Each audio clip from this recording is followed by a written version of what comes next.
This is the Mark Education channel. Please do like and comment on our videos. And do subscribe our channel. If you have any query or doubt or having any question regarding any topic, please leave a comment on comment box. We will try to get back to you with more explanation. Thank you. Hello बच्चों, स्वागत है आपका हमारे YouTube channel the mark education में। बच्चों, इससे पहले की वीडियो लेक्चर में हम लोगों ने सॉलिड स्टेट के बारे में काफ़ी कुछ जाना है। सॉलिड स्टेट में सॉलिड्स क्या होते हैं, पैकिंग एफिशिएंसी क्या होती है, काफ़ी चीज़ें मैंने आप लोगों को बताई थी। इससे पहले की वीडियो लेक्चर में आप लोगों को पेज के थ्रू प्रोवाइड करवा रहा था। आज मैंने घर में कुछ सेटअप किया है अपने पास, ताकि मैं बोर्ड के थ्रू आप लोगों को कुछ वीडियो लेक्चर आपको दे सकूं, कुछ वीडियो आपको बोर्ड के थ्रू प्रोवाइड करवा सकूं। स्टूडेंट, इससे पहले के वीडियो लेक्चर में हम लोगों ने क्या जाना था कि पैकिंग एफिशिएंसी किसे कहते हैं, और SCP, BCC और 3D स्क्वायर पैकिंग के बारे में, 2D स्क्वायर पैकिंग के बारे में सब कुछ हम लोगों ने देखा था कि वो क्या होती हैं, और वहाँ पे कोऑर्डिनेशन नंबर क्या किसे कहते हैं। तो कोऑर्डिनेशन नंबर के बारे में हम लोग लास्ट की वीडियोज़ में कर चुके थे। अब स्टूडेंट, हम लोग बात करने वाले हैं आज के टॉपिक में डेंसिटी की। आज के वीडियो लेक्चर में डेंसिटी की बात करेंगे स्टूडेंट पहले। और आप लोगों को याद हो तो मैंने आप लोगों को बताया था कि BCC के केस में कोऑर्डिनेशन नंबर 8 होता है, SCP के केस में कोऑर्डिनेशन नंबर 12 होता है। और आप लोगों को बताया था मैंने कि जरा आप लोग देखिए कि आप लोगों को कैलकुलेशन करनी आती है या नहीं। अगर आप लोगों ने कर ली तो अच्छा है। कैलकुलेशन के मीन्स आप लोगों को मैंने बोला था बुक में आप लोग देखिए, आपको दिख जाएगा कि एक पार्टिकल को कितने पार्टिकल सराउंड कर रहे हैं। जितने भी पार्टिकल्स को क्या करते हैं, सराउंड करते हैं, वही उसका क्या होता है स्टूडेंट, कोऑर्डिनेशन नंबर। तो बच्चों, आज डेंसिटी के बारे में हम लोग बात करने वाले हैं। तो देखिए, डेंसिटी आपके पास जो है, डेंसिटी का जो यहाँ पे हम डिनोट करने का हमारा तरीका होगा, या तो हम D से डिनोट करेंगे और हम या तो रो से डिनोट करेंगे। ओके स्टूडेंट, आप लोगों के पास डेंसिटी को या तो आप D से डिनोट करो या तो क्या करो, रो से डिनोट करो। अब हम किसकी डेंसिटी की बात कर रहे हैं, हम लोग हमारे पास जो हम क्यूबिक यूनिट सेल पढ़ रहे हैं, अभी तक हम लोगों ने 7 टाइप की यूनिट सेल के बारे में पढ़ा है। मैंने आपको बताया भी था, उसको ट्रिक मैंने आप लोगों को दी थी कि आप उसको कैसे कैसे याद करो। जिसने पहला वीडियो लेक्चर नहीं देखा है, पहला या दूसरा वीडियो लेक्चर, उसमें आई थिंक आपके पास मैंने वो ट्रिक बताई है कि सबसे पहले क्यूबिक यूनिट सेल होती है, उसमें एक्सियल लेंथ क्या होते हैं, एक्सियल बॉन्ड क्या होते हैं, सारा का सारा चीजें मैंने आपको उसमें बता रखा है। तो density is equals to D या रो, आप इसको इससे डिनोट कीजिए। और स्टूडेंट, एक बहुत सिंपल सा रिलेशन हम लोग जानते हैं कि D इज इक्वल्स टू क्या होता है, mass upon volume, mass upon volume. बस यहीं से हम लोगों को एक रिलेशन निकालना है जो सॉलिड स्टेट में हमें हेल्प करेगा डेंसिटी निकालने के लिए। वो रिलेशन कैसे कैसे निकालेंगे, तो उससे पहले आप लोगों को एक मैं यूनिट सेल बना के देता हूँ, क्यूबिक यूनिट सेल। क्योंकि यहाँ पे मैं कुछ चीजें पुट करूंगा तो आप लोगों को क्लियरली समझ में आ जाएगा कि मैंने वो चीजें क्यों रखी हैं, किस वजह से रखी हैं। देखिए, क्यूबिक यूनिट सेल एक। अब इस क्यूबिक यूनिट सेल में स्टूडेंट आपके पास क्या होते हैं, 8 कॉर्नर्स होते हैं, और इन 8 कॉर्नर्स पे आप लोगों ने क्या रखे हुए रहते हैं, पार्टिकल्स रखे हुए रहते हैं। अब स्टूडेंट, आपके पास जो आप लोगों ने पार्टिकल्स रखे हुए हैं, तो अगर आप लोग देखिए, इन पार्टिकल का अपना कुछ ना कुछ मास होगा। तो देखिए, अगर एक पार्टिकल आपने रखा हुआ है तो भाई इस एक पार्टिकल का अपना कुछ मास होगा, उस पार्टिकल का अपना कुछ मास होगा, जो 8 या 8 पार्टिकल है सबका अपना अपना कुछ ना कुछ मास होगा। तो यहाँ पे देखिए, मैं आप लोगों को सिर्फ ये बताना चाहता हूं कि D इज इक्वल्स टू, मैं यूनिट सेल की आपके पास क्या कर रहा हूं, यूनिट सेल का मास निकाल रहा हूं। तो मैं यहाँ पे लिख सकता हूं कि mass of the unit cell, mass of the unit cell. आप लोग मास ऑफ द पार्टिकल भी रख सकते हैं, पर लेकिन हम एक यूनिट सेल की पर्टिकुलर यहाँ पे बात करेंगे कि वो यूनिट सेल कैसी है, SC है, BCC है या FCC है। तो हम एक यूनिट सेल की बात करेंगे, इसीलिए मैंने लिख दिया mass of the unit cell. Okay, और यूनिट सेल की बात हो रही है तो भाई वॉल्यूम भी किसका होगा, volume of the unit cell. ये छोटा सा एक आपके पास, आप बोल सकते हैं कि छोटा सा एक रिलेशन, एक डेरिवेशन है। कहां से आता है वो मैं आपको बताने की कोशिश कर रहा हूं इस वीडियो लेक्चर में। ठीक है, आगे की चीजें भी हम डिस्कस करेंगे, सिर्फ इतने पे नहीं रुकना है लोगों को। ठीक है, तो देखिए आपके पास density is equals to mass of the unit cell और volume of the unit cell. आपको समझ में आया कि मास यानी कि जो पार्टिकल्स रखे हुए उनका अपना कुछ ना कुछ मास तो होगा ही होगा। ओके, देखिए, जो ये पार्टिकल्स मैंने स्टूडेंट यहाँ पे रखे हुए हैं, एक पार्टिकल है, एक पार्टिकल का मास कितना हो गया भाई, इन मास को शो कर लेते हैं स्मॉल m से। ठीक है, तो एक पार्टिकल का मास हो गया 1m, 2 पार्टिकल के लिए क्या हो जाएगा 2 मल्टीप्लाइड बाय m, 3 पार्टिकल के लिए क्या हो जाएगा 3 मल्टीप्लाइड बाय m, 4 के लिए 4 मल्टीप्लाइड, जितने पार्टिकल्स हैं सबका मास निकालते रहेंगे तो, है ना। तो सपोज दैट मेरे पास z पार्टिकल्स हैं, ठीक है, z है मेरे पास सपोज है, तो z पार्टिकल्स का मास क्या हो जाएगा, z इंटू m। ओके, तो बच्चों आपके पास जो ये z है, ये क्या शो करेगा, ये z शो करेगा कि यूनिट सेल वो किस टाइप की है, वो किस टाइप की यूनिट सेल है। क्या वो SC है, क्या वो BCC है, क्या वो FCC है। अगर वो SC है तो Z के लिए SC की जो वैल्यू है, यानी कि नंबर ऑफ पार्टिकल्स जो होते हैं SC के लिए कितने होते हैं 1, BCC के लिए कितना होता है 2 और FCC के लिए कितना होता है 4। तो ये z इंटू एम, ये 1 2 3 4 मैं अगर यहाँ पे लिखूंगा तो बहुत अजीब सा लगेगा, तो 1 2 3 4 यानी कि z जो है ये 1 2 3 4 को ही शो कर रहा है कि कितने पार्टिकल्स वहां पे प्रेजेंट हैं, उस यूनिट सेल में कितने पार्टिकल्स प्रेजेंट हैं, ये z ये शो कर रहा है।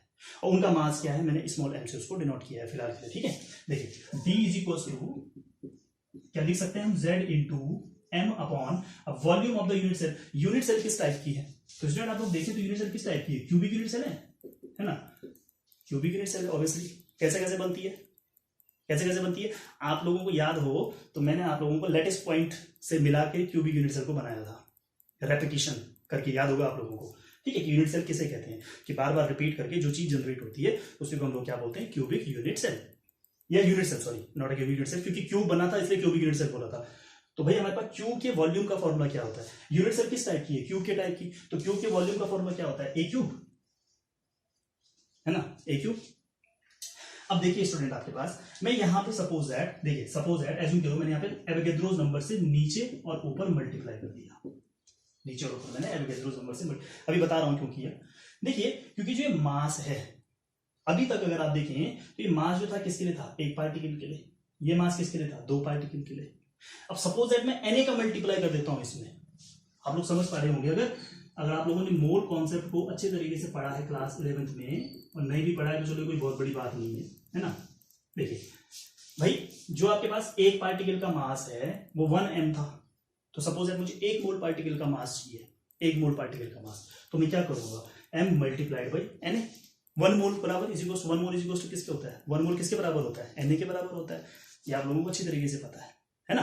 तो देखिए आपके पास कि भाई मैं अगर इस m का इसके साथ मल्टीप्लाई करूं तो अब वो एक पार्टिकल का मास नहीं है, कितने का है, 1 मोल पार्टिकल का मास हो जाएगा। अब 1 मोल पार्टिकल के मास को मैं डिनोट कर रहा हूं कैपिटल M से, ठीक है, कैपिटल M से इसको मैं डिनोट कर रहा हूं, ठीक है।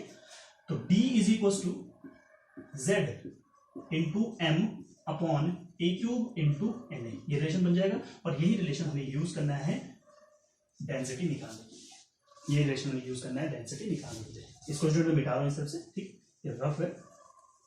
देखिए आप लोगों ने इसमें आपके पास Z क्या है, Z है आपके पास number of particles, number of particles. अब स्टूडेंट नंबर ऑफ पार्टिकल्स या टाइप ऑफ यूनिट सेल, कई बुक्स में आपको ये लिखा हुआ तो दिखेगा कि टाइप ऑफ यूनिट सेल लिखा हुआ है इसको, यानी कि किस टाइप की यूनिट सेल है, ठीक है। तो नंबर ऑफ पार्टिकल्स, अब अगर यूनिट सेल एससी टाइप की हुई तो नंबर ऑफ पार्टिकल्स एससी के केस में कितने आ जाएंगे, 1।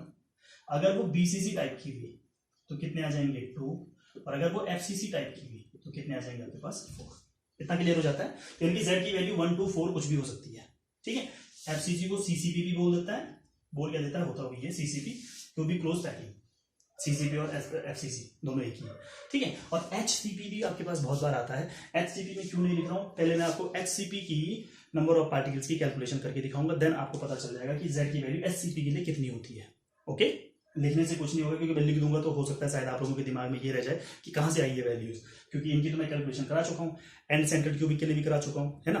तो एंड सेंट्रल क्यूबिक आपके पास जो है वो आता है नहीं, पेपर में कभी इतना ज्यादा पूछा नहीं जाता उसको, खासकर बोर्ड एग्जामिनेशन में, बट लेकिन कॉम्पिटिशन में पूछा जाता है, तो मैंने कैलकुलेशन आप लोगों को करवा रखी है वो भी। चलो चलते हैं टॉपिक पे। z इक्वल टू मैंने कर दिया, m इक्वल टू आपके पास क्या हो जाएगा, मास, ठीक है ना, मास ऑफ एटम है, mass of particle, mass of the particle, या आप बोल सकते हैं मास ऑफ द एटम। एटम रखा हुआ है तो एटम का मास, उस एटम को पार्टिकल, बॉल वॉल सब कुछ वही होता है आपके पास, ठीक है, उसमें इतना कंफ्यूज होने की जरूरत नहीं है किसी को भी। ए इज इक्वल टू क्या हो जाएगा, एज लेंथ,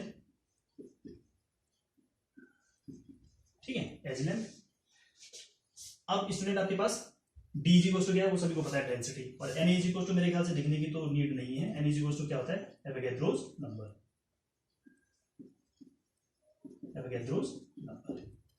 आई होप आप समझ पाए होंगे कि डेंसिटी का रिलेशन कैसे कैसे हम लोगों ने, बड़ा छोटा सा रिलेशन है, आप लोगों को मैंने वहां से लिंक किया। ये वैल्यू किसके बराबर है आपके पास, ये वैल्यू कैपिटल M के बराबर है। ओके, तो आप लोगों को शायद ये समझ में आया होगा कि भाई आपके पास कैसे कैसे डेंसिटी का रिलेशन हम लोग बनाते हैं क्यूबिक यूनिट सेल की हेल्प से।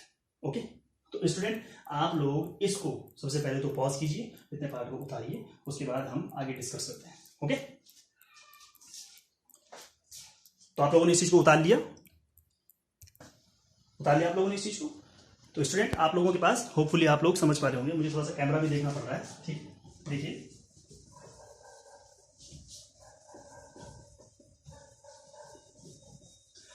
स्टूडेंट नेक्स्ट हम जो टॉपिक डिस्कस करने वाले हैं वो बहुत इंपॉर्टेंट टॉपिक है, ठीक है।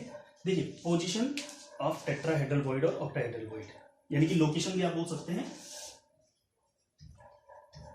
Location oblique position for tetrahedral और ऑक्टाहेड्रल वॉइड। अच्छा, अब ये वॉइड्स क्या होती हैं आप लोगों को इससे पहले वाले वीडियो लेक्चर में मैं बता चुका हूं, ठीक है। अब देखिए, वीडियो लेक्चर जिसने नहीं देखा है उसके लिए तो मैं बोलूंगा फिर से वही कि जाओ और वीडियो लेक्चर को देखो। वॉइड्स आपके पास क्या होता है, वॉइड और होल। वॉइड्स ऑब्लिक आप क्या बोलते हैं इसको, होल, दोनों एक ही चीज है। यानी कि आप 3 बॉल को अगर चिपकाओ तो उनके बीच में कुछ ना कुछ स्पेस रह जाता है। प्रैक्टिकली करके देखिए आप लोग, 3 बॉल को अगर आप लोगों ने क्या कर दिया, चिपकाया, तो उसके बीच में कुछ ना कुछ स्पेस रह जाता है। वही जो आपके पास स्पेस बचता है उसको आप लोग होल बोलते हैं। 4 बॉल को बनाएंगे, 4 बॉल से अगर आपके पास बना है तो उसको आप क्या बोलते हैं, टेट्राहेड्रल वॉइड। 3 बॉल से मिलकर बना हुआ है तो ट्राइगोनल वॉइड, और 6 बॉल से मिलकर बना हुआ है तो ऑक्टाहेड्रल वॉइड। तो वॉइड आपके पास जो है, देखिए मैं आपको बना के दिखाता हूं। टेट्राहेड्रल वॉइड क्या है, टेट्राहेड्रल वॉइड इस तरीके से आपके पास क्या होंगी,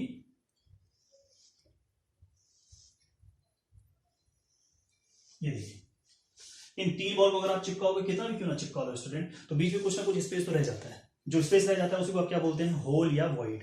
अब टेट्राहेड्रल तो 4 बॉल से मिलकर बनेगा। अब ये 3D डायग्राम है, ठीक है, ये बॉल इसके ऊपर है, मतलब आपके पास क्या होगी, 1 बॉल, 2 बॉल, फिर नीचे से 3 बॉल, और उन 3 बॉल के ऊपर 1 बॉल, ठीक है ना। तो इस तरीके से आपके पास जो है ये आपके पास टेट्राहेड्रल वॉइड बनती है। तो टेट्राहेड्रल वॉइड जो आपके पास है स्टूडेंट, कितने बॉल से मिलकर बना हुआ है, 4 बॉल से बना हुआ है, यानी कि 4 एटम या 4 पार्टिकल से मिलकर बना हुआ है। आप लोग पहले इस चैप्टर में जब मैं बॉल कहूं या पार्टिकल कहूं या एटम कहूं तो आप लोग कंफ्यूज मत होना, वही एटम वही पार्टिकल है, ठीक है ना। वही पार्टिकल को मैं बॉल बोलता हूं, ठीक है ना, तो उसमें कंफ्यूजन की कोई बड़ी बात नहीं है, ठीक है।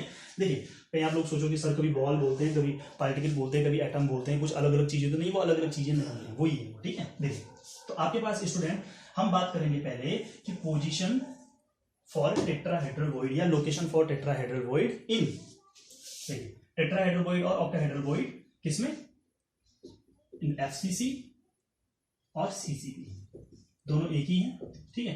कि एफसीसी में और सीसीपी में टेट्राहेड्रल वॉइड की क्या लोकेशन, ये बहुत बहुत इंपॉर्टेंट टॉपिक है स्टूडेंट। ये क्यों इंपॉर्टेंट टॉपिक है, क्योंकि यहां से आपके पास बच्चे काफी न्यूमेरिकल करते समय बहुत ज्यादा कंफ्यूज हो जाते हैं, क्योंकि आपके पास कई टाइप के न्यूमेरिकल्स बनते हैं। यहाँ से बोलता है 1/3 पार्ट टेट्राहेड्रल में है और इसका 1/4 पार्ट ऑक्टाहेड्रल में है, तो बताओ फॉर्मूला क्या बनेगा। कुछ फॉर्मूला टाइप के क्वेश्चन यहाँ से पूछे जाते हैं, बच्चे उसमें कंफ्यूज हो जाते हैं, ठीक है ना। बच्चे मीन्स आप लोग उसमें कंफ्यूज हो जाते हो, ओके। तो आप लोग उसमें कंफ्यूज ना हो, इसलिए मैंने आपको ये टॉपिक, मैंने सोचा पहले आपको ये टॉपिक क्लियर कराया जाए, ठीक है। आप अगर अपनी बुक एनसीईआरटी उठाएंगे तो एनसीईआरटी में आपको ये लोकेशन ऑफ टेट्राहेड्रल और ऑक्टाहेड्रल वॉइड आराम से दिख जाएगा। देखिए स्टूडेंट, मेरे पास क्या होता है, एक क्यूब, इसको आप लोग थोड़ा सा फोकस करके देखना, ठीक है ना, थोड़ा सा एज्यूमिंग पावर आपको बढ़ानी है, ठीक है। देखिए आपके पास एक क्यूबिक यूनिट सेल है, ठीक है, टॉपिक पे चलते हैं। एक क्यूबिक यूनिट सेल है,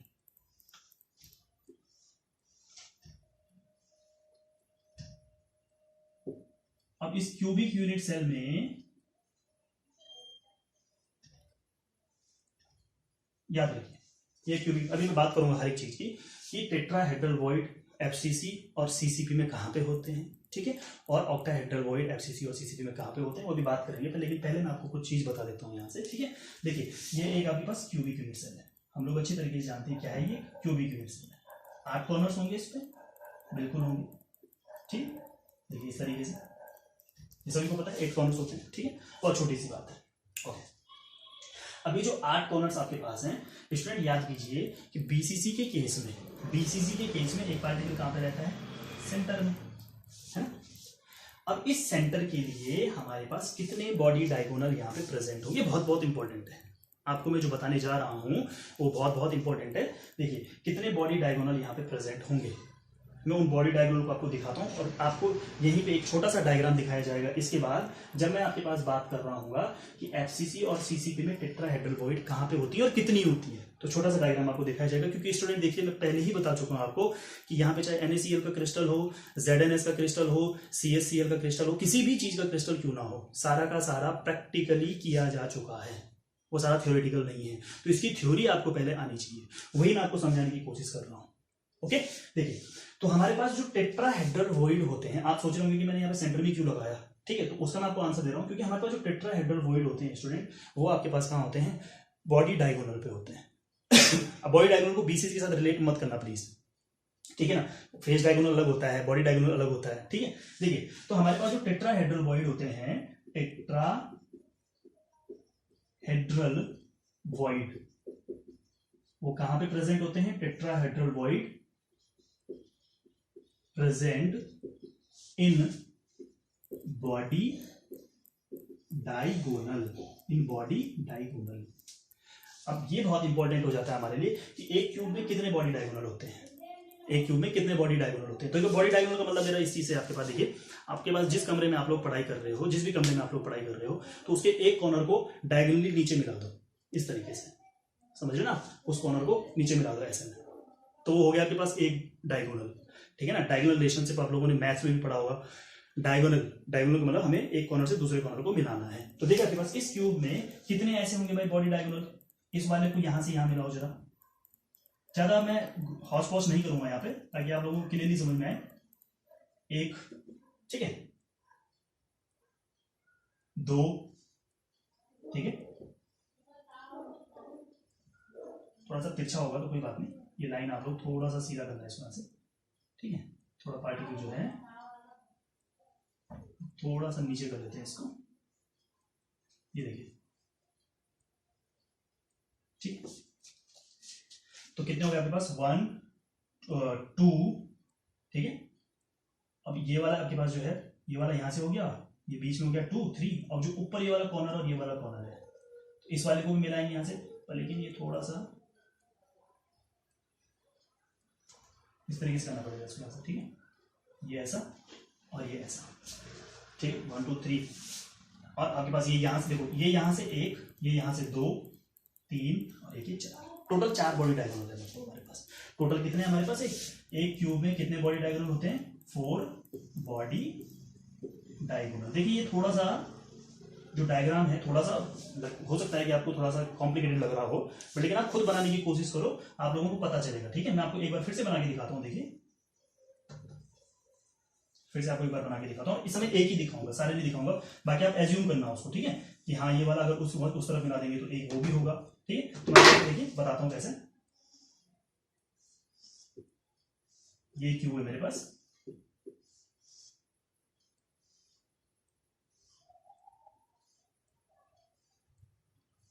ये देखिए।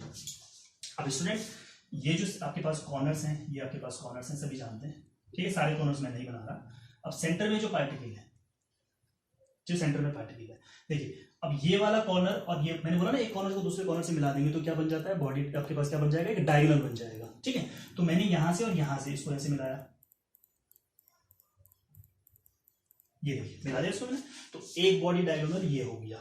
तो ऐसे ही जब आप इसको इस कॉर्नर और इस कॉर्नर को मिलाओगे तो 2 बॉडी डायगोनल, फिर इसको और इसको मिलाओगे तो 3 बॉडी डायगोनल। देखो इसको और इसको यहाँ पे, ठीक है, इसी बात कर रहा हूँ मैं, पूरा नहीं मिला रहा मैं क्योंकि फिर से वो जो स्ट्रक्चर वो कॉम्प्लिकेटेड हो जाएगा।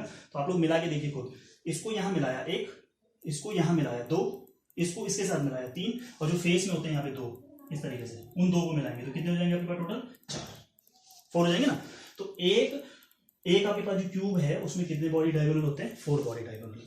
अब आप लोगों को याद रखिए, एक बॉडी डायगोनल पे कितने टेट्राहेड्रल वॉइड होती है, कितनी टेट्राहेड्रल वॉइड होती है। तो एक बॉडी डायगोनल पे आपके पास स्टूडेंट 2 टेट्राहेड्रल वॉइड होती हैं। आप लोग डायग्राम को अगर साइड में देख पा रहे हैं तो साइड में आपको दिखेगा कि आपके पास जो आपके पास वॉइड्स बनी हुई हैं, जो एक बॉडी डायगोनल है उस एक बॉडी डायगोनल में कितने टेट्राहेड्रल वॉइड हैं, 2 टेट्रा, टीटी लिखा हुआ होगा, देखिए इस तरीके से।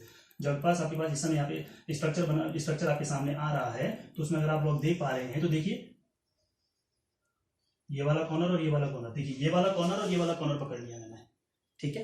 तो इस कॉर्नर से इस कॉर्नर तक जो एक आपके पास जो है डायगोनल है, जो एक बॉडी डायगोनल है, उस बॉडी डायगोनल में कितने टेट्राहेड्रल वॉइड आपको दिख रहे हैं। एक तो सेंटर वाला दिख रहा होगा आपको इस तरीके से, है ना, और आपके पास क्या दिख रहे होंगे आपको यहाँ पे इस तरीके से,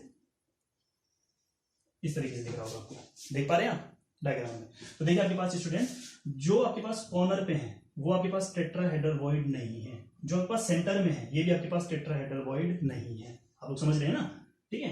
ये आपके पास जो सेंटर में है ये भी टेट्राहेड्रल नहीं है, जो कॉर्नर में और कॉर्नर में है वो भी, यानी कि 3 तो टेट्राहेड्रल नहीं है। तो डायग्राम में आपको साफ साफ दिख रहा होगा, वहां पे टी लिखा हुआ है, ठीक है ना। तो देखिए आपके पास एक टेट्राहेड्रल ये है, एक टेट्राहेड्रल आपके पास ये है, कुछ इस तरीके से आप लोग देख रहे होंगे, ठीक है ना।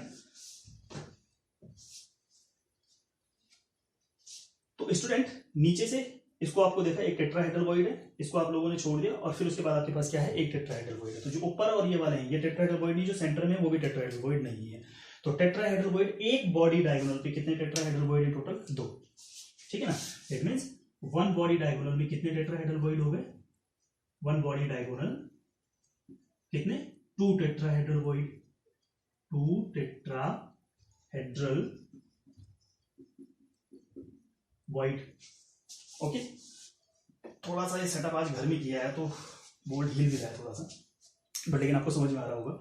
एक बॉडी डायगोनल पे 2 टेट्राहेड्रल मैंने बोला प्रैक्टिकली ये डायग्राम में आपको साफ साफ दिखा होगा। एक बॉडी डायगोनल पे 2 टी लिखे हुए होंगे, 2 टी, तो इसका मतलब कितने टेट्राहेड्रल है, 2 टेट्राहेड्रल, ठीक है। तो जो 2 टेट्राहेड्रल अगर एक बॉडी डायगोनल पे, तो 4 बॉडी डायगोनल पे कितने हो जाएंगे टोटल, 4 टू 8, यानी कि 4 बॉडी, मैंने बॉडी गोनल लिख दिया, चलो कोई बात नहीं, इसको लिख देते हैं बॉडी डायगोनल कितने, 8 टेट्राहेड्रल, ठीक है ना। पहली बात समझने वाली बात क्या थी, समझने वाली बात ये थी कि टेट्राहेड्रल कहां प्रेजेंट होते हैं, बॉडी डायगोनल पे। अब एक बॉडी डायगोनल पे कितने टेट्राहेड्रल होती हैं, 2। अब एक क्यूब पे कितने टेट्राहेड्रल होते हैं, और कितने बॉडी डायगोनल होते हैं टोटल, 4। तो अगर एक बॉडी डायगोनल पे 2 टेट्राहेड्रल है, तो 4 बॉडी डायगोनल पे कितने टेट्राहेड्रल होंगे टोटल, 8 होंगे, ओके। इसको हम एक फॉर्मूले से भी करेंगे लास्ट में। देखिए नेक्स्ट आपके पास बात आती है location for octahedral in FCC और सीसीपी, ठीक है। लोकेशन फॉर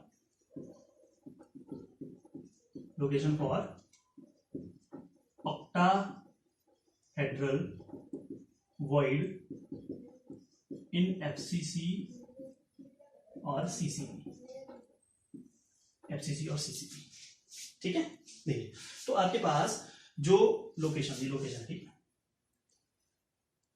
ठीक है, तो हमारे पास ऑक्टाहेड्रल अब जैसे हमें पता चला भाई टेट्राहेड्रल कहां होते हैं, बॉडी डायगोनल पे, और एक बॉडी डायगोनल पे कितने टेट्राहेड्रल होते हैं, 2। एक क्यूब में कितने बॉडी डायगोनल होते हैं, 4। अभी मैंने आपको बताया, मिला के आप लोग खुद देखिए, आपको 4 दिखेंगे, और मिला के मैंने पहले दिखाया भी था, वो कॉम्प्लिकेटेड हो गया था थोड़ा सा, इसलिए मैंने आपको एक तो ये दिखा दिया, एक ये दिखा दिया, फिर आप इसको यहाँ मिलाइए, 3, 4 हो जाएंगे टोटल।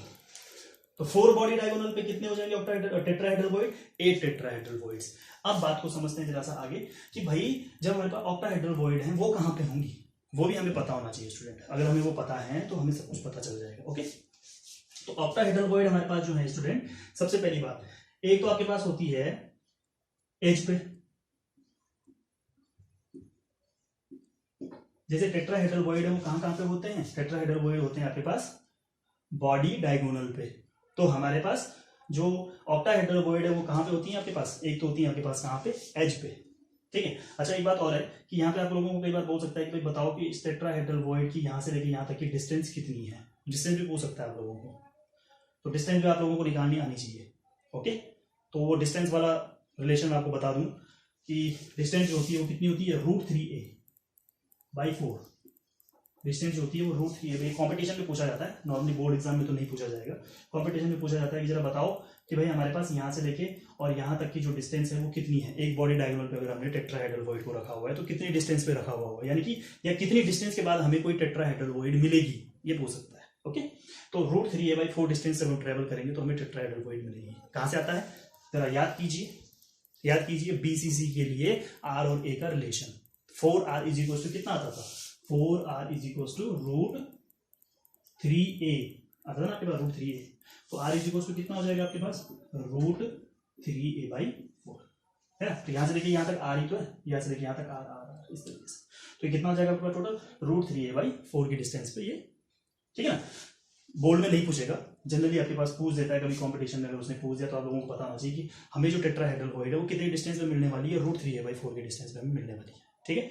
तो ये जनरली आपके पास जो है बुक में, आपके पास एनसीईआरटी की बुक अपनी खोलेंगे तो उसमें आपको दिख जाएगा, ठीक है, ये रिलेशन तो नहीं दिखेगा, बट लेकिन आपको ये वहां पे टेट्राहेड्रॉन बना हुआ दिखाई देगा।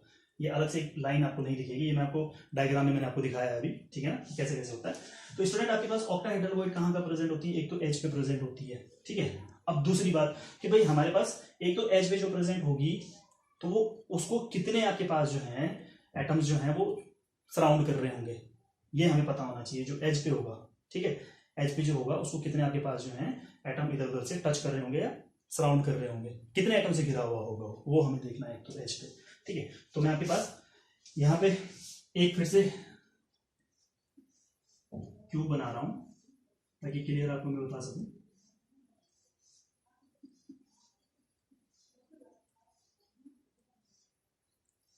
इस तरीके से क्यूब, ठीक है। अब पार्टिकल जो है कहां पे आपके पास? यहाँ पे एज लेंथ होती है, यहां से लेके यहां तक की जो पूरी लेंथ है वो एज लेंथ है। तो पार्टिकल्स एज पे प्रेजेंट है इस समय, ठीक है ना। ऑक्टाहेड्रल के केस में जो पार्टिकल है वो कहां पे प्रेजेंट होगा? एज पे प्रेजेंट होगा। तो स्टूडेंट एज पे प्रेजेंट होने का क्या मतलब है? उस एज पे प्रेजेंट होने का मतलब मैं आपको बता रहा हूं, ठीक है स्टूडेंट। तो आपके पास एक तो एज पे प्रेजेंट होगा और एक आपके पास कहां प्रेजेंट होगा? एक होगा बॉडी के सेंटर में, बॉडी के सेंटर, ठीक है। तो स्टूडेंट बॉडी के सेंटर में आपके पास एक पार्टिकल होगा, यानी कि ऑक्टाहेड्रल वॉइड, सॉरी पार्टिकल, एक ऑक्टाहेड्रल वॉइड जो है वो कहां पे होगी? एक तो बॉडी के सेंटर में होगी और एक कहां पे होगी? एज पे होगी। अब स्टूडेंट एक क्यूब में कितने एज होते हैं पहले ये हमें पता होना चाहिए। एक क्यूब में टोटल 12 एज होते हैं स्टूडेंट। एक जैसे यहाँ पे है, एक फिर यहाँ पे होगा, ठीक है ना, यहाँ पे होगा, ऐसे यहाँ पे होगा, यहाँ पे होगा, यहाँ पे होगा, फिर यहाँ पे होगा। इस तरीके से आपके पास जो है ये एज होते हैं 1 2 3 4 5 6 7 8 9 10 11 एंड 12, ठीक है। यहाँ पे तो आपके पास जो है ये एज तो नहीं होता है, ये वाला, ये टोटल आपके पास है।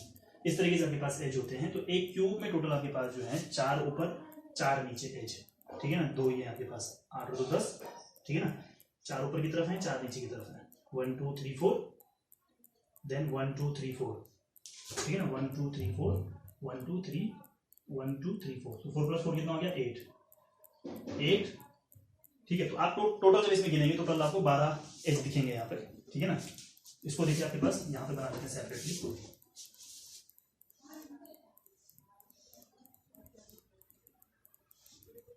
ये आपको देखो वैसे तो पता होना चाहिए, बट लेकिन चलो मैं बना के आपको फिर भी दिखा देता हूँ।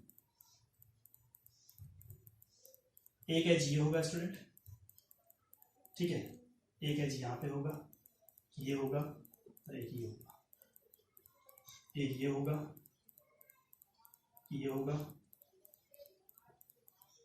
ठीक है। तो ये आपके पास देखो 4 ऊपर है, 4 नीचे है, 8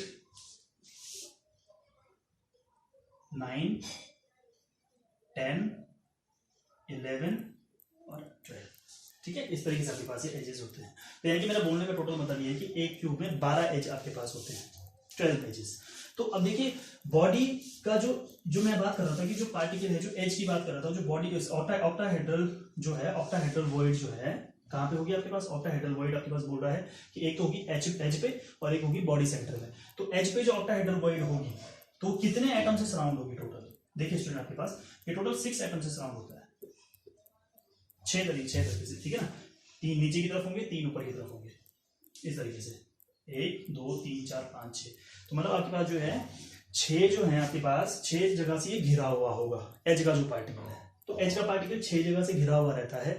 अब उसमें से कितना पार्ट अंदर की तरफ होता है? तो उसमें से 1/4 पार्ट अंदर की तरफ होता है और बाकी का पार्ट जो आपके पास जो है बाहर की तरफ होता है। ओके, तो एज के लिए अगर हम कैलकुलेशन करें, कैलकुलेशन फॉर एज, ठीक है। तो हमें क्योंकि ये पता करना है कि क्यूबिक यूनिट सेल के अंदर टोटल कितने ऑक्टाहेड्रल वॉइड होंगे, तो भाई एक तो एज के लिए कैलकुलेशन करनी पड़ेगी, एक बॉडी सेंटर के लिए करनी पड़ेगी। तो बॉडी के सेंटर में तो आपको पता है कितना पार्टिकल होता है? सिर्फ एक होता है ना। तो बॉडी के सेंटर के लिए तो हम बोल देंगे कि बॉडी के सेंटर के लिए तो भाई कितना है, कैलकुलेशन कितनी आ जाएगी? 1 है ना। सिर्फ एक ऑक्टाहेड्रल वॉइड है ना, बोल रहा है कि बॉडी के सेंटर में एक ऑक्टाहेड्रल वॉइड होती है। तो एक ऑक्टाहेड्रल वॉइड तो बॉडी के सेंटर में ये रही, और एज पे एक होती है।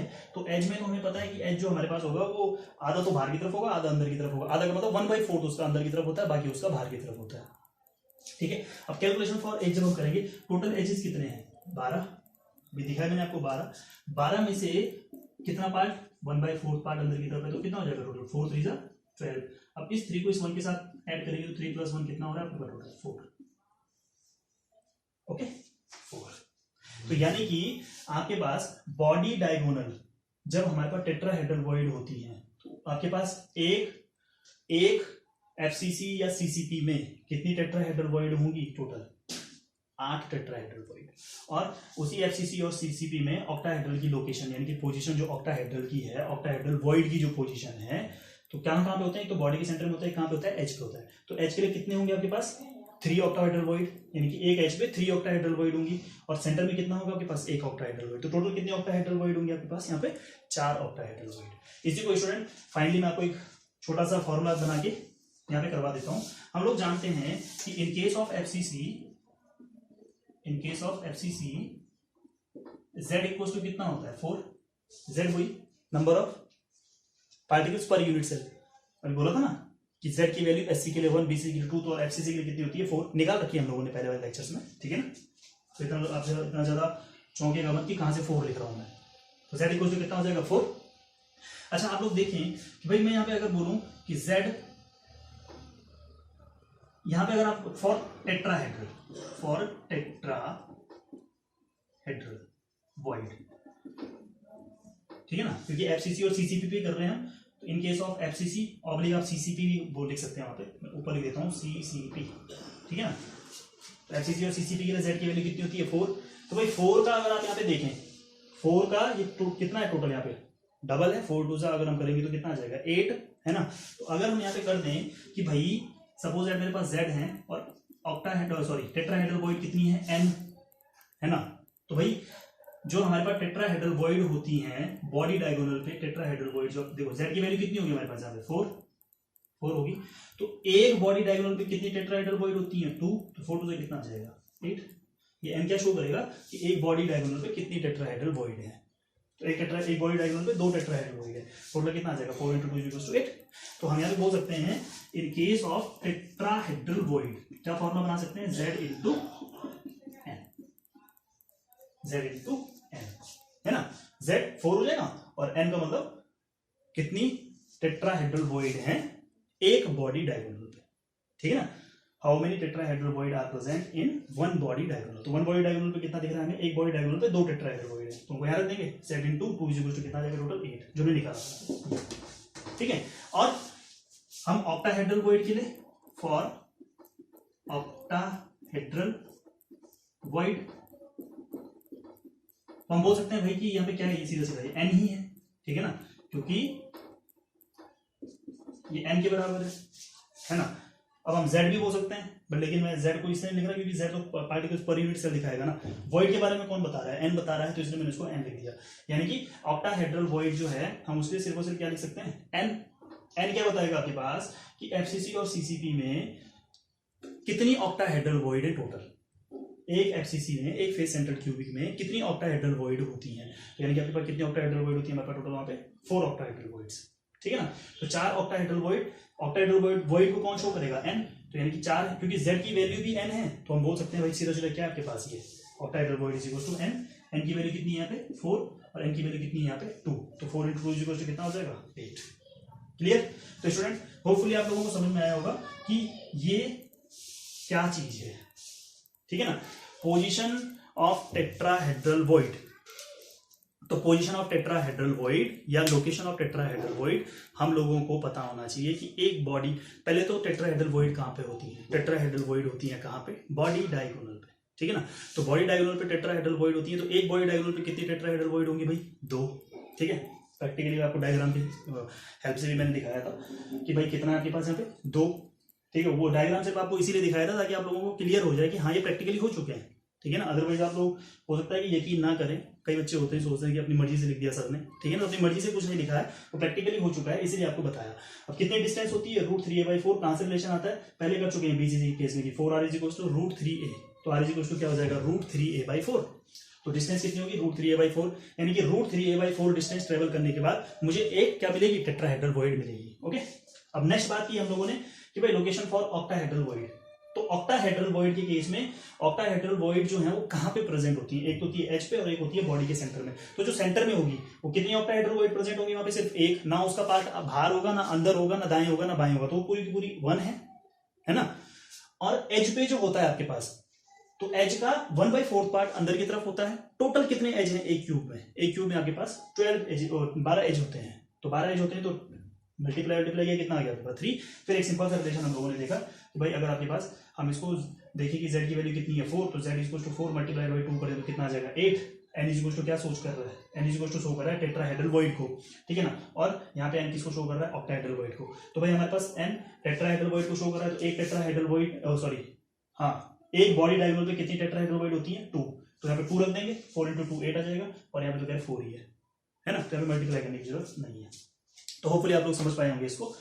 अब स्टूडेंट बात करते हैं इस पे कैसे कैसे न्यूमेरिकल्स बनते हैं, न्यूमेरिकल्स का डिस्कशन करते हैं। आप लोग इस पार्ट को पहले उतारिए, ठीक है, कि भाई यहाँ पे कि आपके पास ये कितना पार्ट, पॉज करके आप लोग उतार लीजिए, उतार लिया आप लोगों ने पॉज करके, ठीक है।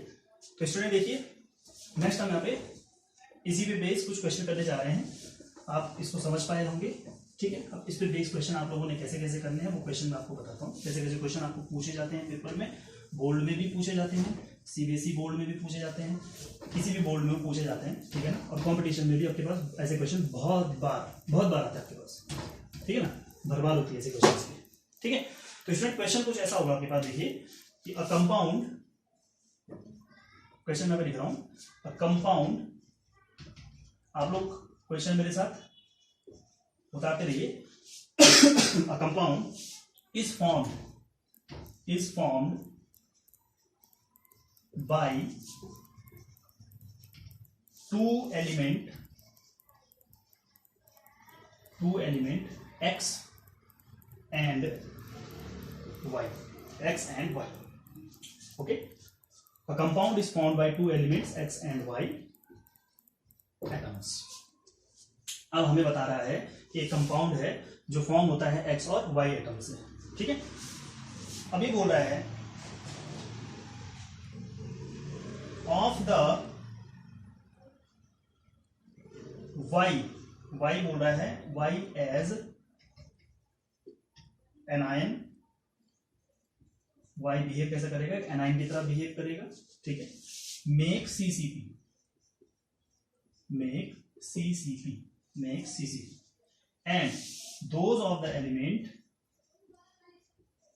and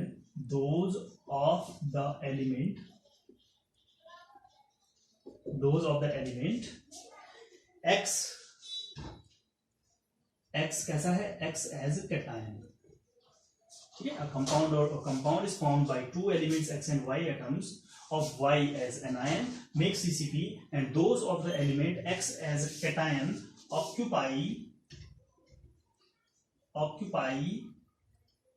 all the, चलो पहले एक केस कर लेते हैं octahedral void का, of the octahedral void। What is the formula of the compound? The formula of the compound, what is the formula of the compound? Okay result, ये question आपके पास कि एक कंपाउंड है आपके पास जो x और y से मिलकर बनता है, x वहां पे कैटायन की तरह बिहेव करेगा, y वहां पे एनाइन की तरह बिहेव करेगा, और जो x है वो क्या करेगा आपके पास, x ऑक्टाहेड्रल वॉइड में है, और व्हाट बोल रहा है कि उसका बताओ कि इस कंपाउंड का फॉर्मूला क्या है। ओके तो वीडियो को पॉज करके एक बार कोशिश कीजिए, ट्राई कीजिए कि ये कैसे कैसे आप इसको निकालेंगे, ठीक है। तब तक मैं थोड़ा सा पानी पी लेता हूँ।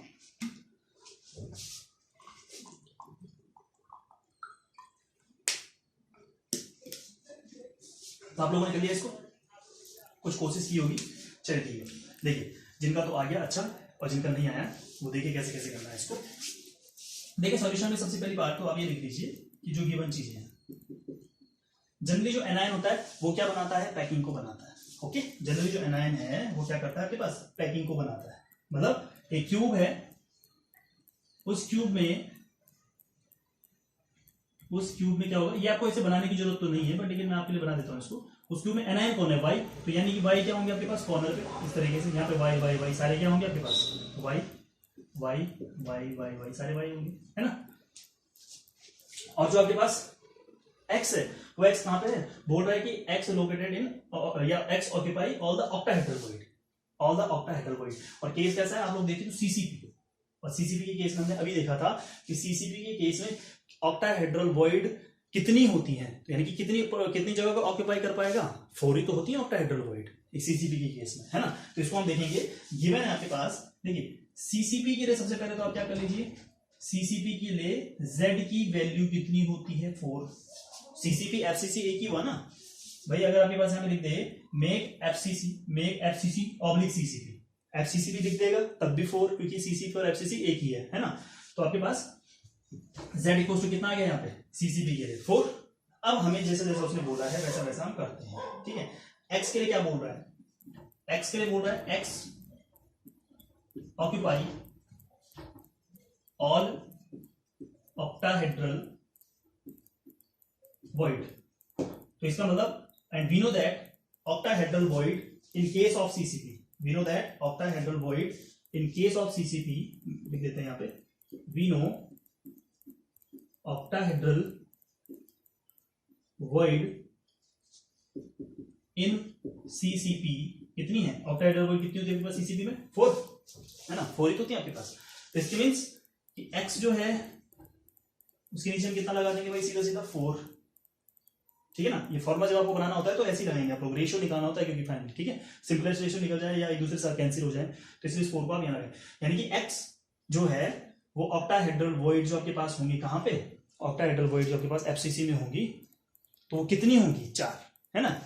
तो ये 4 है क्योंकि वो बोले सारी ऑक्टाहेड्रल वॉइड जो है वो आपके पास जो x है वो क्या करता है, occupy all the octahedral void, तो occupy all the octahedral void का मतलब कितनी ऑक्टाहेड्रल वॉइड होंगी 4, तो मैंने लिख दिया x4। अब y के लिए देखिए हम लोग क्या जानते हैं कि y के लिए भाई y कहां पे है, y आपके पास कहां था, बाहर की तरफ, अभी दिखाया था मैंने आपके पास, जो कॉर्नर पे थे वहां पे तो y था।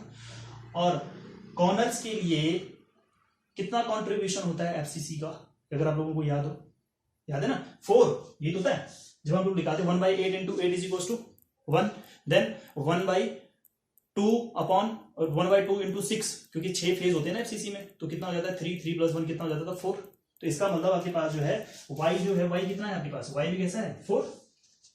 भाई एक जो आपके पास यूनिट सेल है उसमें जो एफसीसी है, तो यानी कि पार्टिकल्स पर यूनिट सेल कितने होंगे एफसीसी के केस में, 4 पार्टिकल पर यूनिट सेल होंगे ना, तो y वही तो शो कर रहा है कि कितने पार्टिकल्स पर यूनिट सेल है वहां पे 4, तो देखिए आपके पास ये 4, तो x4 y4, तो आप क्या बोल सकते हैं भाई x4 y4, इसको और सिंपल करो तो 4 का इसमें क्या कर दो, 4 से 4 कट हो जाएगा तो क्या बन जाएगा xy, the formula is xy, formula is xy, this is answer, ये आपके पास आंसर है। तो जिसका तो xy आंसर आया सही है, जिसका नहीं आया वो ट्राई करे, आ जाएगा, है ना।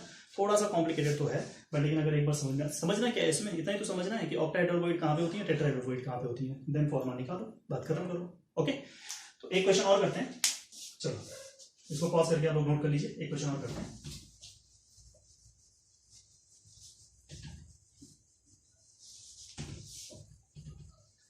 तो स्टूडेंट डेंसिटी की जो न्यूमेरिकल्स हैं उसको कोशिश करूंगा मैं कि नेक्स्ट वीडियो में आप लोगों के साथ डिस्कस करूंगा, ठीक है, वीडियो की बहुत बड़ी हो जाएगी, है ना। तो अभी नेक्स्ट वीडियो में डेंसिटी के न्यूमेरिकल्स को या फाइनली एक वीडियो में डेंसिटी के न्यूमेरिकल के ऊपर ही बना दूंगा कि कैसे कैसे आप लोगों को डेंसिटी निकालनी है। वैसे बहुत बड़ा डिफिकल्ट काम नहीं होता है, ठीक है ना, लेकिन चलो एक वीडियो में कवर करने की कोशिश करेंगे उसको। देखिए क्वेश्चन और करते हैं, ठीक है, बोला in a cubic, in a cubic packed structure, in a cubic packed structure of mixed oxide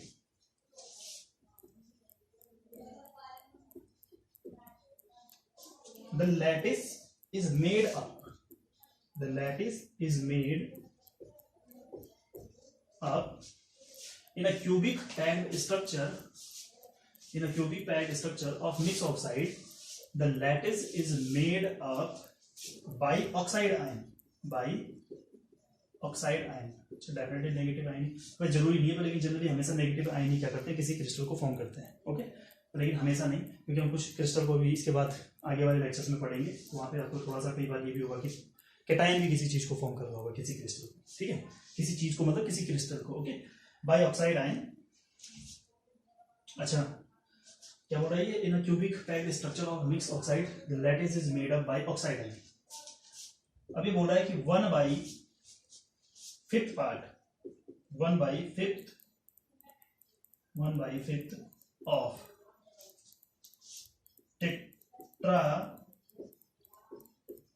tetrahedral voids occupied, 1/5 of the tetrahedral voids occupied by X plus 2 ions, and 1/2 of octahedral void। अब दोनों आ गए यहाँ पे, tetrahedral void को भी occupy कर रहा है और ऑक्टाहेड्रल वॉइड को भी। ठीक है, octahedral void occupied by Y+3 ion. Then calculate the formula of the oxide. या लिख दो आप लोग यहाँ पे, what is the formula of the oxide. Okay, तो एक क्यूबिक पैक्ड स्ट्रक्चर, फिर से वही सीसीपी है। अब उस सीसीपी में हमारे पास टेट्राहेड्रल वॉइड्स भी हैं, ऑक्टाहेड्रल वॉइड। टेट्राहेड्रल वॉइड के लिए बोल रहा है occupied X+2 ion, X+2 ion +3 ion +4 ion से कोई फर्क नहीं पड़ता। ठीक है ना, कैटायन है तो प्लस में तो कुछ ना कुछ तो होगा ही होगा, +2 होगा, +3 होगा, जितना भी होगा आपके पास, उस +2 से हमें कोई फर्क नहीं पड़ता। हमें ये फर्क पड़ता है कि भाई वो X जो है क्या ऑक्यूपाई कर रहा है, टेट्राहेड्रल को ऑक्यूपाई कर रहा है तो कितना ऑक्यूपाई कर रहा है, 1/5 ऑक्यूपाई कर रहा है ना। और जो आपके पास दूसरा सॉरी एनायन है ना, नहीं कैटायन है यहाँ पे, X by occupied by X+2 ion and half of octahedral occupied by Y+3 ion. तो Y+3 -3 कुछ भी दिख सकता है ना। और जो क्यूबिक यूनिट सेल है वो कौन बना रहा है, वो बना रहा है oxide. In a cubic packed structure mix oxide the lattice is made up by oxide ion. तो वीडियो को जरा पॉज कीजिए, कोशिश कीजिए करने की। ठीक है ना, देखते हैं आप लोगों को इसका आंसर आता है कि नहीं आता है। ठीक, तो चलिए आप लोगों ने किया इसको। ठीक है, पॉज करने के बाद आप लोगों ने किया होगा, तो देख लेते हैं क्या आंसर है इसका। अच्छा, सॉल्यूशन में देखते हैं। भाई हमारे पास एक क्यूबिक यूनिट सेल है, अब बार बार क्यूबिक यूनिट सेल बनाना पड़ेगा, चलो फिर से बना लेते हैं आप लोगों के लिए, है ना। तो स्टूडेंट ये क्यूबिक यूनिट सेल है, इस क्यूबिक यूनिट सेल में देखो तो बोल रहा है कि कौन फॉर्म कर रहा है इसको, ऑक्साइड, यानी कि O2-, ये तो है ऑक्साइड आयन, O2-, है ना। अब वो जो ऑक्साइड आयन है वो क्या कर रहा है भाई, फॉर्म कर रहा है, तो कॉर्नर्स पे तो वही होगा कि नहीं होगा। तो चलो भाई ऑक्साइड आयन के लिए लिखते हैं इन सीसीपी। हमारे पास सीसीपी में Z की वैल्यू कितनी है, जरा बताओ मुझे। Z की वैल्यू सीसीपी और FCC के लिए 4। अब क्यूबिक क्लोज पैक्ड स्ट्रक्चर को बना कौन रहा है, ऑक्सीजन। तो ऑक्सीजन यानी कि O4 हो गया, O4। Cubic close packed structure mix lattice by is made up by oxide ion. Oxide ion के थ्रू बन रहा है तो O4 है ना। 4 क्यों किया मैंने, क्योंकि भाई बना कौन रहा है, ऑक्साइड। इससे पहले याद है ना कि जो अभी इससे पहले क्वेश्चन किया था उसमें जो बना रहा था, तो उसी के लिए हमने उसमें क्या कर दिया था, 4 का उसमें क्या किया था हमने, उसका रेशियो उसके साथ दिया था, 4 का मल्टीप्लिकेशन कर दिया था, है ना। तो सीसीपी क्या हो गया आपके पास, Z=4 है, क्योंकि सीसीपी को ऑक्सीजन बना रहा है तो कितना, यानी कि सीसीपी के लिए जो Z की वैल्यू 4 है तो ऑक्सीजन बना रहा है, तो इसका मतलब ऑक्सीजन कितना होगा वहां पे 4। ठीक है, 4 oxygen particles per unit cell, ये बोलने का मतलब है उसका। अब 1/5 ऑफ टेट्राहेड्रल वॉइड ऑक्यूपाइड। अच्छा, 1/5 ऑफ टेट्राहेड्रल वॉइड ऑक्यूपाइड। तो भाई देखते हैं कि जो टेट्राहेड्रल वॉइड है वो कौन है, X+2। अब ये X+2 +3 +4 से कोई फर्क नहीं पड़ता, है ना। तो लिखा हुआ है तो लिख दो, नहीं लिखोगे आप +2 को तो कोई दिक्कत नहीं है, नो प्रॉब्लम, है ना। जनरली जब आप फॉर्मूला फाइनली बनाओगे तो नहीं भी लिखोगे चल जाएगा क्या, चलेगा, है ना। और लिख भी दोगे तब भी कोई फर्क नहीं पड़ता। तो X+2 आयन, ओके। तो भाई X+2 आयन के लिए बोल रहा है कि टेट्राहेड्रल वॉइड को X+2 आयन ऑक्यूपाई करता है। कितना ऑक्यूपाई करता है, 1/5, तो 1/5 ऑक्यूपाई करता है। अच्छा, अब हम ये भी जानते हैं कि सीसीपी के केस में टेट्राहेड्रल वॉइड कितनी होती हैं। जरा बताओ मुझे, सीसीपी के केस में टेट्राहेड्रल वॉइड कितनी निकाली थी हमने, तो याद है ना आप लोगों को, z इंटू एन, तो z कितना है 4, टेट्राहेड्रल वॉइड कितनी होती है आपके पास, एक वॉइड डायगोनल पे 2, तो कितना यानी कि 8, ये होगा 4 इंटू 2 8, तो मल्टीप्लाइड बाई 8, 8 में से 1/5 पार्ट जो बोल रहा है टेट्राहेड्रल वॉइड जो है उस पे है, ठीक है ना। तो 8 मल्टीप्लाइड बाई कितना हो जाएगा 1/5, तो हो जाएगा आपके पास x, ये तो O4 का O4 ही रहेगा, है ना, इज इक्वल टू लगाने की जरूरत नहीं, आप कंफ्यूज जाओगे कि इज इक्वल टू क्यों लगाया, तो x इक्वल टू कितना हो जाएगा 8/5, ओके, ये x के लिए है, ठीक है। अब दूसरा क्या था इसमें, y के लिए क्या कहानी है, y के लिए बोल रहा है 1/2 पार्ट, 1/2 पार्ट कहां पे है, 1/2 पार्ट है ऑक्टाहेड्रल वॉइड में, ओके। अब सीसीपी के केस में, अब देखो यहाँ पे पूरा मैं नहीं लिख रहा हूँ, है ना, अब आप लोगों को लिखना है तो आप लोग लिख लीजिए, in case of CCP tetrahedral void is equals to 8, in case of CCP octahedral void is equals to 4, है ना। तो आप लिखना चाहो लिख सकते हो, लेकिन मैं आपको पूरा नहीं, आपको फॉर्मुला बनाना है, क्योंकि पूरा वहाँ थ्योरी रामायण लिख के कोई फायदा नहीं है ना, क्योंकि आप लोगों को पता है कितनी होती है, अभी कैलकुलेशन की थी।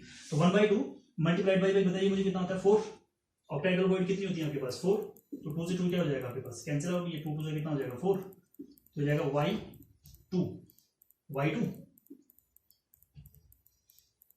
ये हो गया y2, ओके। तो कुछ ऐसा बन रहा है नहीं कि x 8/5, y2 और o कितना है 4। अच्छा आप लोग देखें अगर इसमें, तो कभी आपने कोई ऐसा फॉर्मूला देखा है क्या ऐसा फ्रैक्शन में, कोई मॉलिक्यूलर फॉर्मूला, कुछ भी नहीं होता ऐसा फ्रैक्शन में, है ना, बल्कि जो हमारे पास इंपेरिकल फॉर्मूला भी होता है, तो उसके भी नीचे का हम इंटीजर हटाने के लिए कुछ मल्टीप्लाई कर देते हैं उसमें, है ना। अब यहाँ नीचे मुझे 5 हटाना है, तो जरा इस पूरी इक्वेशन में 5 को मल्टीप्लाई कर दें, है ना, 5 को मल्टीप्लाई कर देंगे क्या हो जाएगा, x 8/5 मल्टीप्लाइड बाई 5, है ना, फिर y, अच्छा अगर हमें 5 का मल्टीप्लाई करते हैं तो 2/5 हो जाएगा, नहीं मल्टीप्लाई करना है ना, 2/5 क्यों होगा, तो होगा 5 into 10, 5 into 2 होगा ना, मल्टीप्लाई करें डिवाइड थोड़ी दे रहे हैं, ओके। ऑप्शन 5 into 4 कितना हो जाएगा 20, फिर 5 से 5 क्या हो गया cancel out, x equals to 8, y equals to 10, o equals to 20। जरा और सिंपल कर लेते हैं इसको, 2 से कट होगा, बिल्कुल होगा, तो हो जाएगा x 2 4 से 8, y 2 5 से 10, और होगा कुछ सिंपल इसमें नहीं होगा, तो ये बन जाएगा x4 y5 o10, x4 y5 o10, this is the formula. कितने बच्चों का आया था, ठीक है, x4 y5 o10। तो आपको कुछ नहीं करना होता है, सिंपल से क्वेश्चन होते हैं, आपको सिर्फ देखना होता है कि भाई कहाँ पे प्रेजेंट है और कितना पार्ट उसका प्रेजेंट है, ठीक है ना। अब टेट्राहेड्रल पे प्रेजेंट है, तो टेट्राहेड्रल के लिए देखो क्या क्या कहानी है, टेट्राहेड्रल के लिए 8 होते हैं, तो 1/5 पार्ट जो है टेट्राहेड्रल वॉइड को कवर कर रहा है 8 में से, तो बचेगा कितना भाई, तो भाई 8 जो है मल्टीप्लाई किया 1/5 तो 8/5, तो 4 1/2, है ना। इस तरीके से आप लोगों ने सब कुछ किया, आई होप आप समझ पाएंगे इसको न्यूमेरिकल, है ना। तो स्टूडेंट इस तरीके से आप लोगों ने ये न्यूमेरिकल निकालने हैं, ठीक है, तो फिर आप समझ पाएंगे इसको, ओके। तो स्टूडेंट देखिए ये आपके पास ये क्वेश्चन मैंने करवाया आपको, ये क्वेश्चन और करें हम लोग, ठीक है, मजा आ रहा है आप लोगों को क्वेश्चन करने में, ठीक है। तो कुछ आप लोगों को एक डिफरेंट टाइप का क्वेश्चन मैं करवाता हूँ।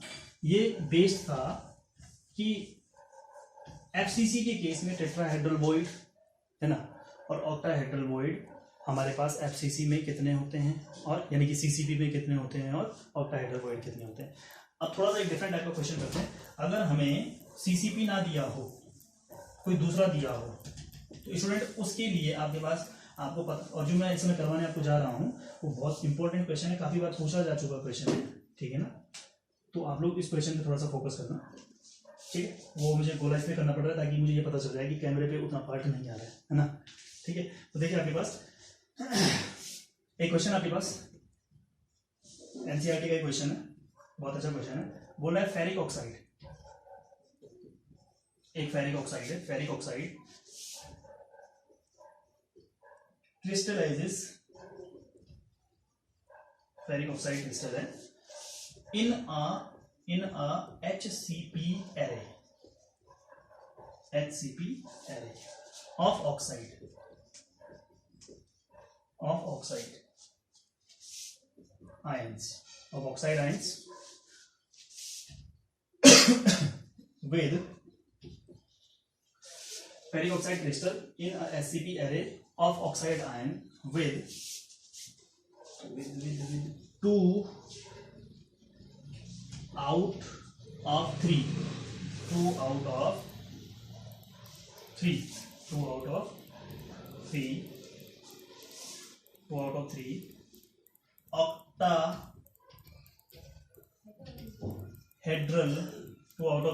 octahedral void या octahedral void oblique holes, octahedral hole occupied by ferric ions. Derive the formula of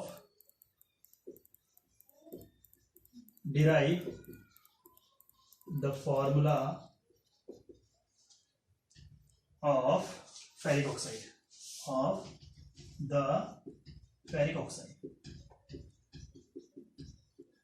ये काफी इंपॉर्टेंट क्वेश्चन है, काफी बार पूछा जा चुका क्वेश्चन है ना। देखिए स्टूडेंट, फेरिक ऑक्साइड का एक क्रिस्टल है, हमें पूछा भी है कि भाई फेरिक ऑक्साइड का फॉर्मूला बताओ, और क्रिस्टल इस समय सीसीपी टाइप का नहीं है। जरा इस चीज को मैंने ये क्वेश्चन इसलिए करवाया आप लोगों को ताकि मैं कुछ नई चीज आपको बता सकूं। ये क्रिस्टल जो सीसीपी टाइप का नहीं है, क्रिस्टल जो है वो एचसीपी टाइप का है ना। सीसीपी था तो ऑक्टाहेड्रल वॉइड पता थी कितनी होती है, ऑक्टाहेड्रल वॉइड होती है सीसीपी के केस में 4, टेट्राहेड्रल के पता था 8। अब एससीपी है ना। तो एससीपी के केस में बोल रहा है क्या, बोल ये रहा है, देखिए यहाँ पे इसमें लिखा हुआ है कि भाई सबसे पहले तो ये एससीपी एरे का है, और एससीपी एरे यानी कि एससीपी अरेंजमेंट है ना। तो हमारे पास जो एससीपी है बना कौन रहा है, उसको बना रहा है ऑक्साइड आयन, ओके ना, ऑक्साइड आयन उसको बना रहा है। अब बोल रहा है कि 2 out of 3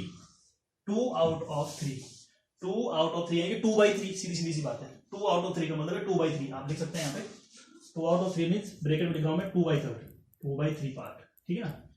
2/3 octahedral holes या octahedral void occupied by ferric ions। Ferric ion के थ्रू क्या होता है, फेरिक आयन आपके पास जो है वो octahedral void को ऑक्यूपाई करते हैं। कितने, 2/3। अब सबसे पहली बात, जब हम सॉल्यूशन करेंगे, इससे पहले क्या कर रहे थे भाई, सीसीपी के केस में z की वैल्यू निकाल रहे थे। तो भाई इस समय एचसीपी के केस में जो z की वैल्यू है वो कितनी होती है, एचसीपी के केस में स्टूडेंट z की वैल्यू होती है 6। आप लोग बिल्कुल मत घबराइए कि एचसीपी के केस में z की वैल्यू 6 कैसे क्यों होती है और किस वजह से होती है। ये वीडियो लेक्चर थोड़ा सा लंबा हो गया है क्योंकि इसमें मैंने न्यूमेरिकल को भी किया है। मैंने आपको बोला है, मेरा प्रॉमिस है कि मैं एचसीपी के लिए z की वैल्यू 6 कैसे, बड़ा ईजी है, बहुत ईजी है, ठीक है ना, कि 6 वैल्यू कैसे आती है मैं आपके साथ जरूर डिस्कस करूंगा, है ना। और कोऑर्डिनेशन नंबर 12 कैसे आता है, और बीसीसी के लिए कोऑर्डिनेशन नंबर 8 कैसे आता है, वो मैंने आप लोगों को पूछा भी था, ठीक है ना। तो वो मैं आप लोगों के साथ डिस्कस जरूर करूंगा, पर लेकिन आज नहीं, किसी दूसरी वीडियो में डिस्कस करेंगे, है ना। तो आप लोग सिर्फ इतना मान के चलिए, इतना यकीन रखिए कि 6 ही होता है, z की वैल्यू एससीपी के लिए 6 ही होती है ना। यानी कि particles per unit cell in case of SCP hexagonal close packing कितना है, 6। जैसे एससी के लिए 1, बीसीसी के लिए 2 और एफसीसी के लिए 4, यानी कि सीसीपी और एफसीसी के लिए 4, तो एससीपी के लिए होती है 6, ठीक है। अब देखिए आपके पास एससीपी में z की वैल्यू है 6। अब इस एससीपी को बना कौन रहा है, वही क्यूब बनाएंगे। तो क्यूब में हमें पता है भाई, क्यूब में कौन है आपके पास, ऑक्साइड आयन है, जो यहाँ पे क्या बना रहे हैं, ऑक्साइड आयन बना रहे हैं। अब इन ऑक्साइड आयन का पार्टिकल्स पर यूनिट सेल कितना होगा, हम जानते हैं भाई, ऑक्साइड आयन है तो O, एससीपी की वैल्यू कितनी है आपके पास, एससीपी वैल्यू 6, यानी कि O6 होगा, सीधी सी बात है ना। ये तो बना रहे हैं ऑक्साइड आयन, जो बना रहे हैं, तो जो बना रहे होते हैं उनके साथ हम सीधे मल्टीप्लाई कर देंगे 6 का, तो O6, जैसे इससे पहले किया था, जो भी हमारे पास क्वेश्चन हुए थे हमने किए थे। अब बोल रहा है कि फेरिक है, फेरिक Fe। अच्छा, एक चीज और यहाँ पे याद रखनी है, इसमें थोड़ा सा जो बात आपको याद रखनी है कि फेरिक आयन जो है वो ऑक्टाहेड्रल वॉइड में है। अब हमें एससीपी के केस में नहीं पता कि ऑक्टाहेड्रल वॉइड कितनी होती है, तो स्पेशली आप लोग उस चीज को लिख लीजिए, ऑक्टाहेड्रल वॉइड्स या लोकेशन ऑफ ऑक्टाहेड्रल वॉइड लिखिए, या पोजीशन ऑफ ऑक्टाहेड्रल वॉइड लिखिए, आप लोग को जो लिखना है आप वो लिखिए। तो पोजीशन ऑफ ऑक्टाहेड्रल वॉइड या लोकेशन ऑफ ऑक्टाहेड्रल वॉइड्स या प्रेजेंट इन एससीपी, कितनी ऑक्टाहेड्रल वॉइड प्रेजेंट होती है एससीपी केस में, ऑलवेज रिमेंबर, याद रखना 6 ही होती है, एससीपी के केस में जो ऑक्टाहेड्रल वॉइड होती है बच्चों, वो कितनी होती हैं? 6। ठीक है, आप लोगों को याद रखना है इस चीज को कि एससीपी के लिए यानी कि Z की वैल्यू number of particles per unit cell वो तो 6 है। तो भाई ऑक्सीजन जब बना रहा है तो ऑक्सीजन के लिए भी कितना आ जाएगा? टोटल 6 है ना, क्योंकि ऑक्सीजन के लिए कॉर्नर पे है, यहाँ पे ये ऑक्सीजन है कॉर्नर पे ना। आप लोग समझ रहे हैं कि नहीं समझ रहे हैं इस चीज को? ठीक है ना, ऑक्सीजन कॉर्नर पे है तो कॉर्नर ये कितना हो जाएगा? 1/8 × 8 = 1। और फेस सॉरी कैसा है ये? एससीपी। हाँ, तो मैं सिर्फ एक आपको एससीपी के लिए, क्योंकि मैंने बोला कैलकुलेशन में आपको करके दिखाऊंगा। सपोज दैट एफसीसी होता तो एफसीसी के लिए भाई कॉर्नर पे ऑक्सीजन का कितना पार्टिसिपेशन होता है? 1। और फेस पे कितने होते हैं? 6। तो हमने देखा था 1/6 है ना, सॉरी 1/2 × 6 = 3। तो कितना आ जाता टोटल? यानी कि 4। ऑक्सीजन ही तो है जो वो था आपके पास, यानी कि उस केस में एफसीसी के केस में 4 हो जाता, और एससीपी के केस में कितना है? वो 6 है ना। चलो ये क्लियर हुआ। अब octahedral void present in SCP कितना है आपके पास? ऑक्टाहेड्रल वॉइड एससीपी के केस में कितनी होती हैं? 6 होती है। भाई 6 में से बोल रहा है कि 2/3 पार्ट है जो ऑक्यूपाई हो चुका है। 2/3 पार्ट ऑक्यूपाई हो चुका है, तो कितना बचा भाई? 3 से इसको कट करेंगे तो आ जाएगा 3 × 2 = 6। तो कितना हो जाएगा? 3 × 2 = 6 यानी कि हो जाएगा Fe4। जरा दोनों को देखो कितना हो रहा है? ये हो रहा है Fe4, दोनों का रेशियो Fe4, ये कितना है? O6, यानी कि फॉर्मूला जो बन रहा है Fe4O6 बन रहा है ना। इसको आप पर्टिकुलर टेबल की फॉर्म में भी बना सकते हो। ठीक है, टेबल कैसा? ऐसा एक तरफ O, जैसे इंपेरिकल फॉर्मूला की क्लास 10th में टेबल बनाते थे ना, सेम वैसे बना सकते हो। O6 है ना, फिर इस तरफ Fe 2/3 × 6 = 4। तो कितना हो जाएगा? O6 Fe4, ये बनेगा ना, O6 Fe4 या Fe4O6 वैसे लिख लो, कोई दिक्कत नहीं है ना। तो चलो भाई इसको थोड़ा सिंप्लीफाई कर ले, हो जाएगा सिंप्लीफाई, यहाँ से हो जाएगा। क्या हो जाएगा? 2 से डिवाइड दे दो तो कितना हो जाएगा? Fe2O3। ये formula, the formula of ferric oxide is Fe2O3। Ferric oxide का क्या फॉर्मूला होगा? Fe2O3।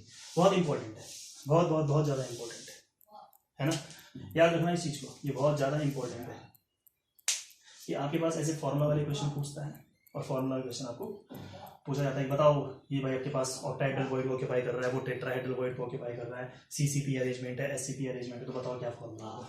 3 क्वेश्चन मैंने आपको करवाए हैं। इसके बाद जितने क्वेश्चन आप लोगों को दिखते हैं बुक के अंदर, कोई सी भी बुक आप लोग उठा रहे हैं, एनसीईआरटी कॉम्पिटिशन कुछ भी, जहां पे भी आपको ऐसे क्वेश्चन दिखते हैं उन क्वेश्चन को करना स्टार्ट कीजिए। आज की वीडियो में इतना ही। नेक्स्ट वीडियो में आप लोगों के साथ फिर से मुलाकात होगी, बहुत जल्द मुलाकात होगी, और आप लोगों को बताऊंगा मैं कि एससीपी के केस में Z की वैल्यू कैसे कैसे, बोला था ना B6 कैसे आती है, और कोऑर्डिनेशन नंबर 12, 8 कैसे कैसे आता है BCC और SCP के लिए। और उसके आगे बढ़ेंगे कि क्या होते हैं हमारे पास डिफेक्ट्स, क्या होते हैं हमारे पास डिफेक्ट किसे कहा जाता है, कितने टाइप के होते हैं, मैग्नेटिक प्रॉपर्टीज क्या है, और डोपिंग यानी कि इलेक्ट्रिक प्रॉपर्टीज ऑफ सॉलिड्स क्या होती हैं। कोशिश करेंगे नेक्स्ट वीडियो लेक्चर में उसको कवर अप करने की। ओके, तो thank you so much student, आप लोग वीडियो को देखते रहिए, ठीक। और आप लोगों को कहीं पे कोई प्रॉब्लम होती है, कोई भी कंफ्यूजन होता है, तो आप लोग मुझसे उस चीज को डायरेक्ट कमेंट बॉक्स में जाके पूछ सकते हैं, आपको आपकी प्रॉब्लम का सोल्यूशन जरूर मिलेगा। Okay, thank you so much.